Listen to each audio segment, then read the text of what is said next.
Hello everyone, let's begin with the next topic of the chapter 5 admission of partner. इस वाले video में हम लोग जो है format of the revaluation and revaluation की जनरल एंट्रीज को डिस्कस करेंगे। So let's discuss the format of the revaluation and journal of revaluation account.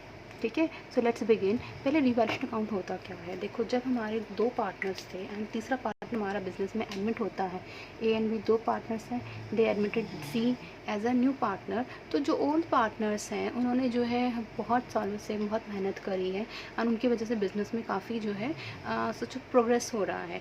And जब आप सी को एडमिट करते हैं तो उस डेट पर रिकॉन्स्टिट्यूशन होता है, तो बिज़नेस की एसेट्स और लायबिलिटीज़ को क्या किया जाता है? रीवैल्यू किया जाता है। तो ए एंड बी में जो भी चेंज आता है बिज़नेस की एसेट्स, ए एंड बी देखते हैं कि जो भी चेंज आता है बिज़नेस की एसेट्स में, ठीक है, तो हमें फ्यूचर में उसका शेयर सी को नहीं देना है क्योंकि सी में उसका कोई कंट्रीब्यूशन नहीं है।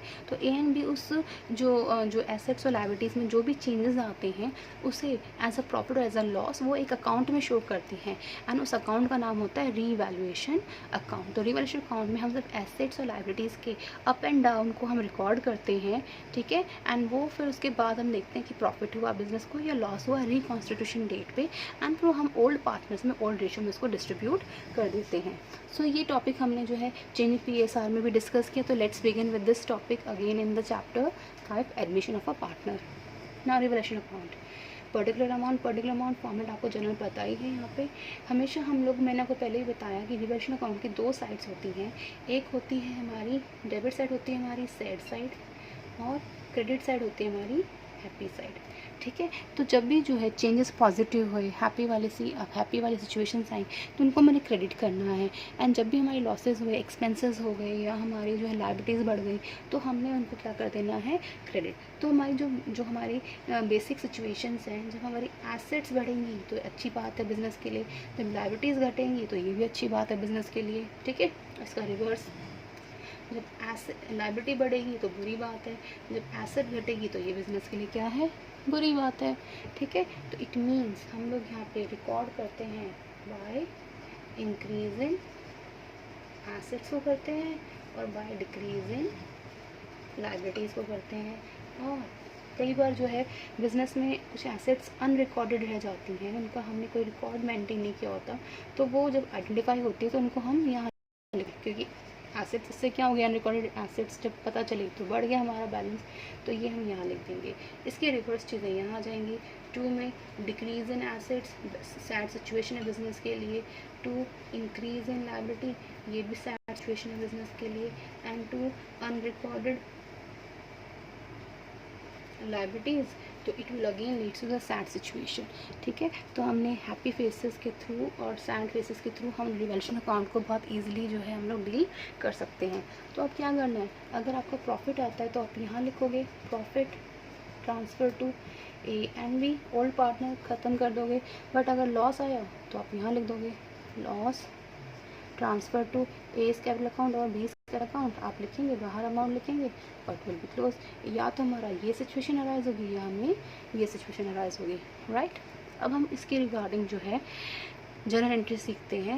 रिवैल्यूएशन अकाउंट में हमेशा ध्यान रखना, जो जर्नलाइजेशन होगा वो हमेशा आपका जो है हमेशा उसकी 3 एंट्रीज पास की जाएंगी। एक तो क्रेडिट साइड की सारी एंट्रीज़, ठीक है, कंपाउंड एंट्री पास करना है।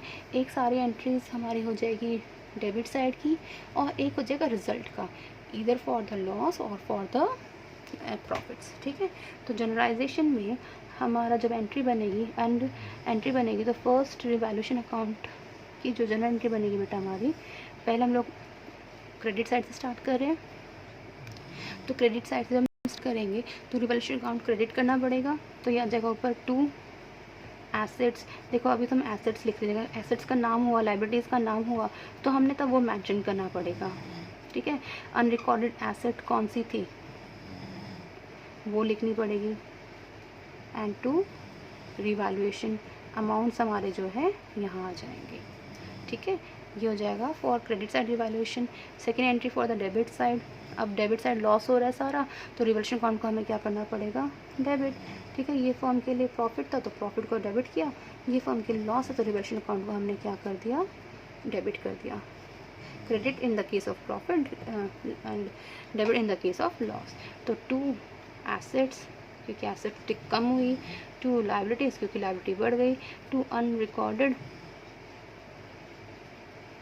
लाइबिलिटीज़ तो लाइबिलिटी बढ़ गई। तो ये अमाउंट यहाँ और ये हमारे यहाँ आ जाएंगे, ये हमारी होगी दूसरी एंट्री ना। तीसरी फॉर द रिजल्ट आ जाएगी बेटा, वो डिपेंड्स कि आपकी लॉस है हमारा प्रॉफिट है। अगर प्रॉफिट हो रहा है तो revaluation account debit to A, to B and to C. कब? जब प्रॉफिट होगा, ठीक है। और अगर लॉस होगा तो A account debit, B account debit to C account debit to revaluation account जब आपका लॉस होगा, ठीक है। तो ये हमारी एंट्रीज होंगी, 3 एंट्रीज जनरल एंट्री पास हुई और ये हमने फॉर्म में डिस्कस किया, ठीक है। सो हम नेक्स्ट वीडियो में इसके प्रैक्टिकल क्वेश्चंस ट्राई करेंगे। थैंक यू बच्चे।